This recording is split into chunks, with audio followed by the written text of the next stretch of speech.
I did get a audio recorded statement made for the Vermont Judiciary. It's over an hour long. It was easier to do on audio. It will be uploaded to Google Drive.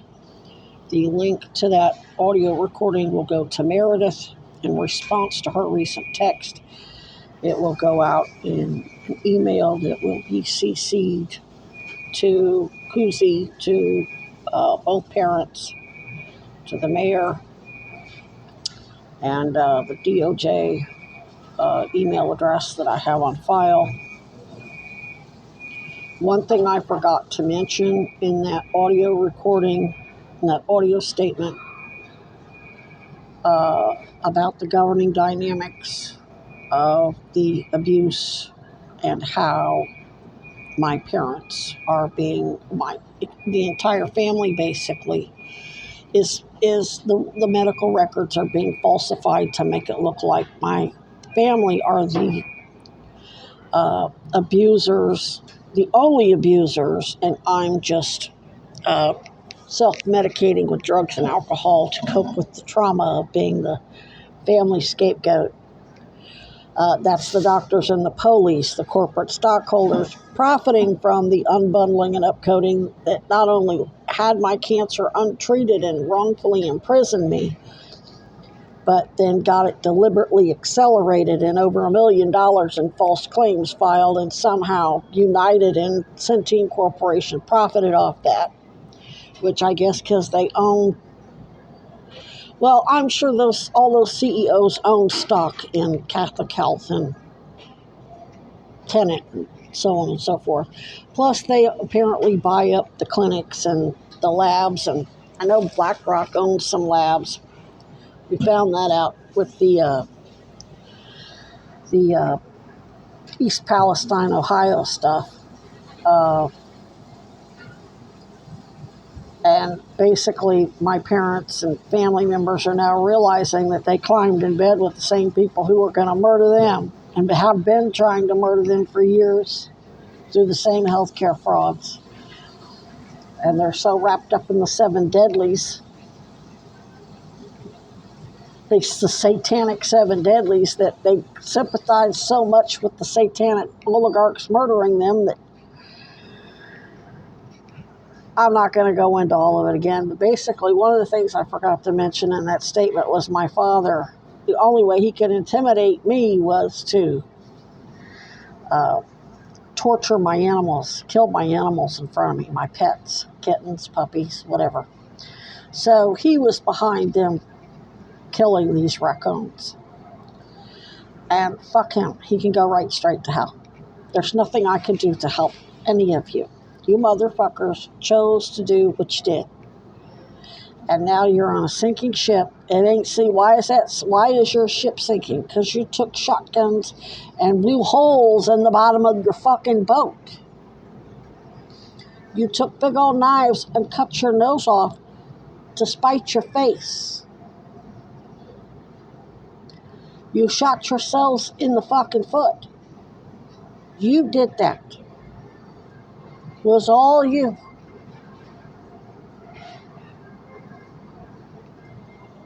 So my ship's going to go on. You think I'm the, what was it, the Cartagena? No, Carpathia? Titanic was going down. First, the closest ship was the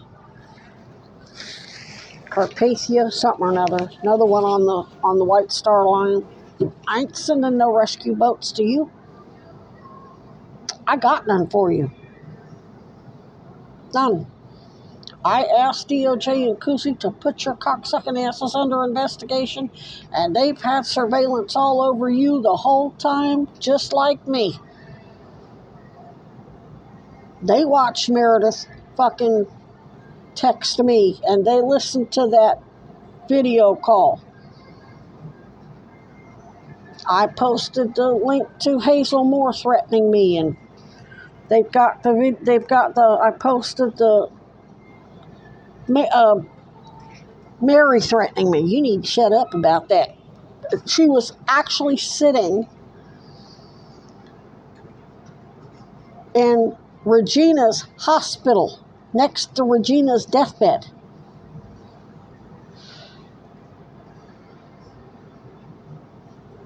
Everything you fuckers did to Regina and did to me, and you're profiting off of doing to all these other people, it's gonna happen to you. It's already been happening to you. And you're two fucking white supremacists full of hatred and lust and vanity and sloth and greed and wrath to even realize it. Now it's going to happen to your kids and grandkids.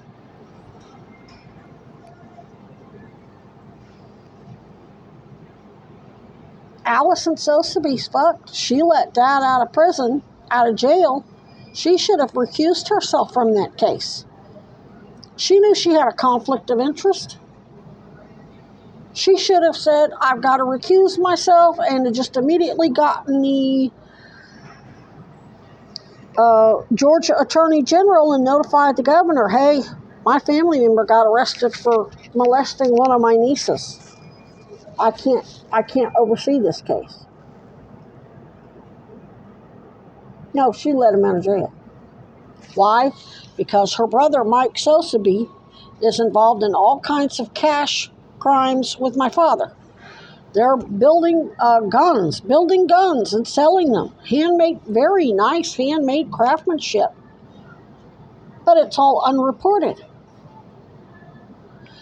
Dad gets Mike and Tracy and Allison hooked my father up with lucrative jobs where he gets paid $200 for the first hour and then $150 an hour after that as a hardware and software computer ITT tech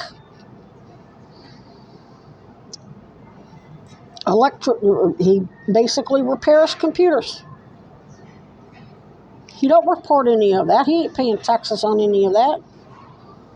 He gets Social Security. And Robin was babysitting all those kids, probably making $400 or $500 a week, if not more. She ain't reporting that.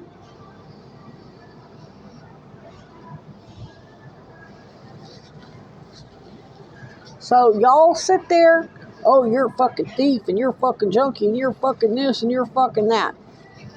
I couldn't even begin.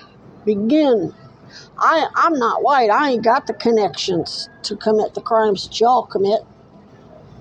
Tommy Boyd, I'm sure as much money as he's got and all the property he's got all over the United States, fucking streets named after him.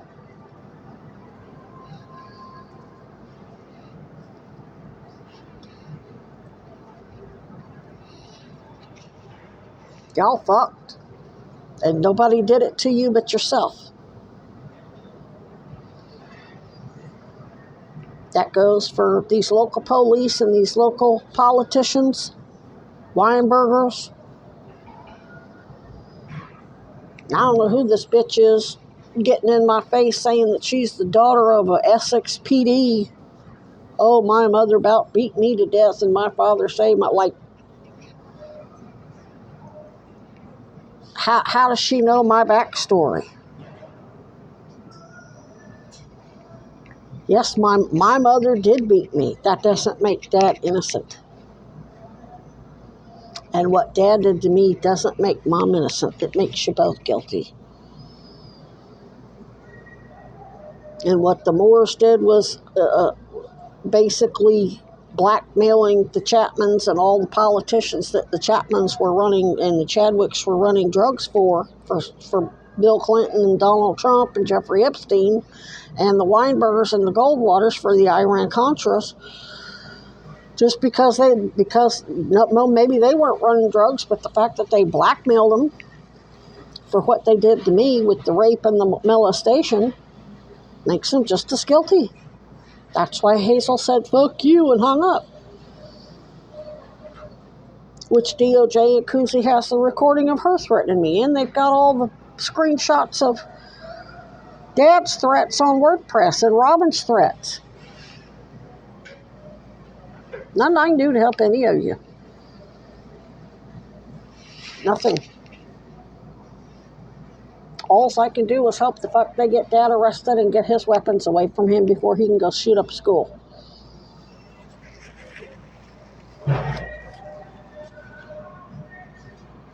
And for Vermont Judiciary, as an assassin, I did not own a weapon, and I don't believe I killed those men with my father's gun. I believe, since Wally George and Jim Zimmerman was there, I believe whatever weapon I used belonged to law enforcement. And that was some sort of insurance so that they couldn't turn around and hamstring us, Dad and I, like they had been doing. Because basically the men that I had to kill were working for the police. They were working for Jim Zimmerman and Wally George and whatever judges and politicians were in office at the time, including Bill Clinton was the governor of Arkansas, and I don't know who the governor of Missouri was at the time. And those of you in Vermont will never, ever understand how crazy it got during that time. It's only just now affected you since Weinberger took office here. But even what you see here ain't nothing compared to what it was in Missouri. There were literally several murders a night. And they were raping me and blaming Dad for it.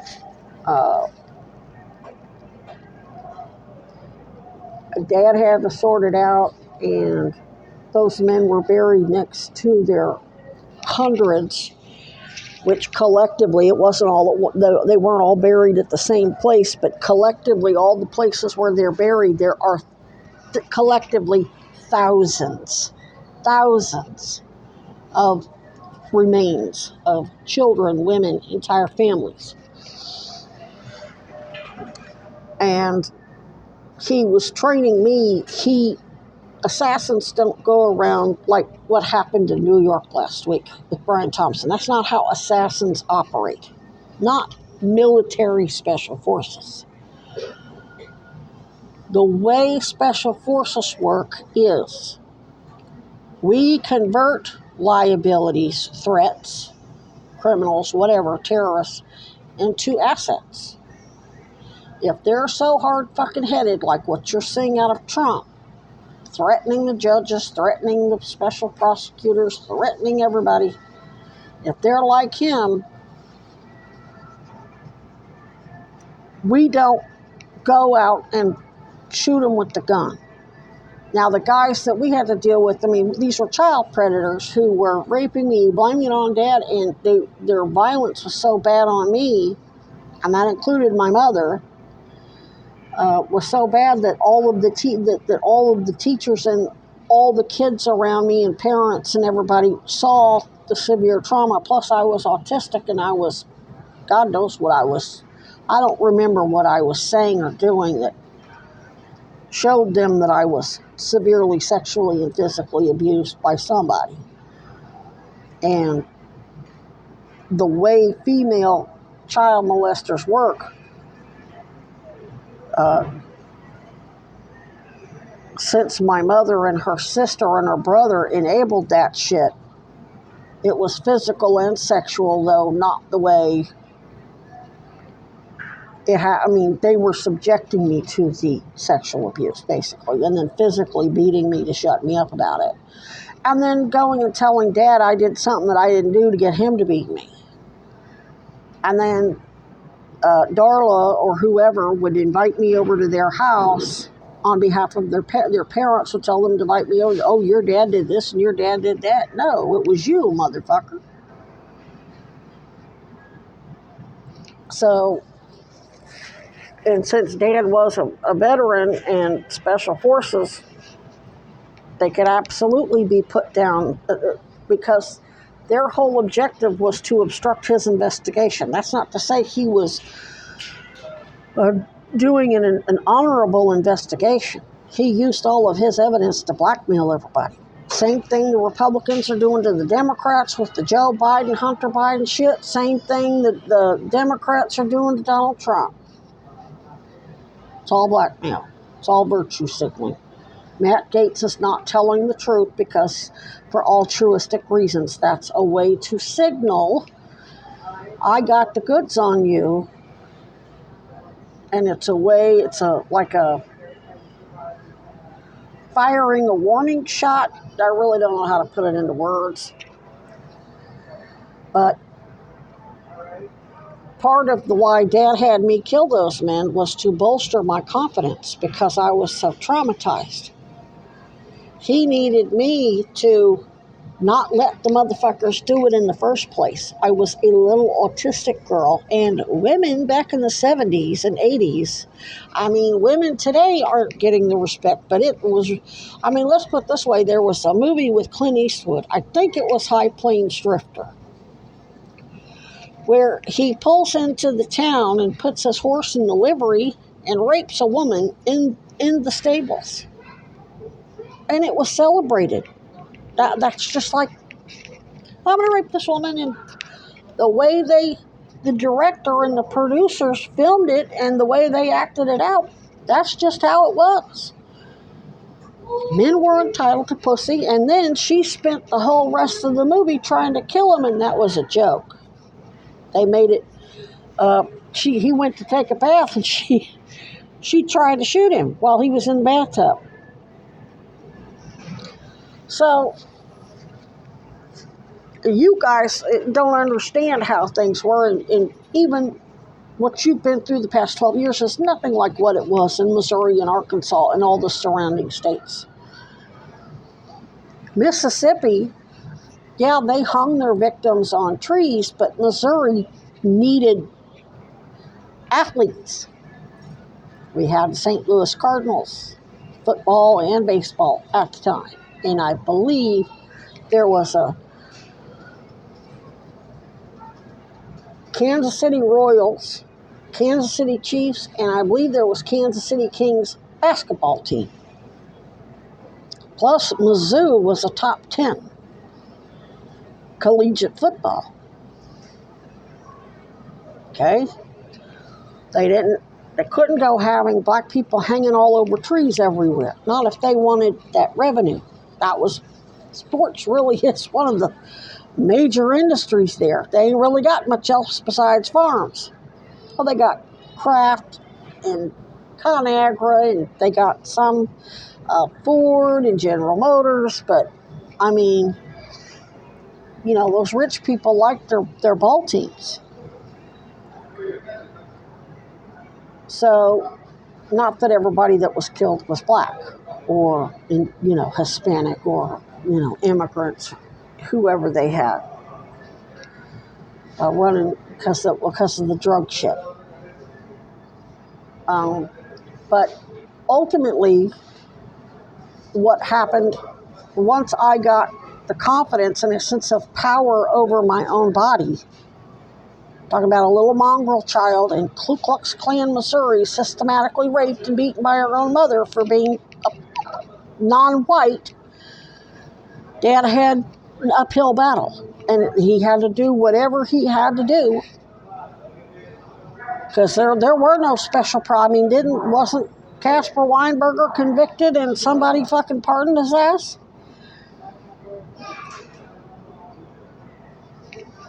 Bobby Kennedy Jr. wasn't even a fucking lawyer at the time. I think he was still a kid, probably still in law school. Who did we have to go to? Nobody. We were on our motherfucking own. I remember most of Kennedy's loyalists died of suicide.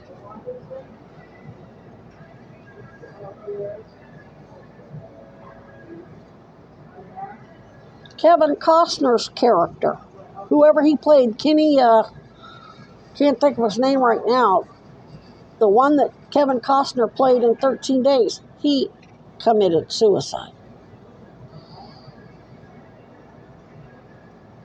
Even Jim Garrison was attacked. Even Bobby Kennedy's being attacked today.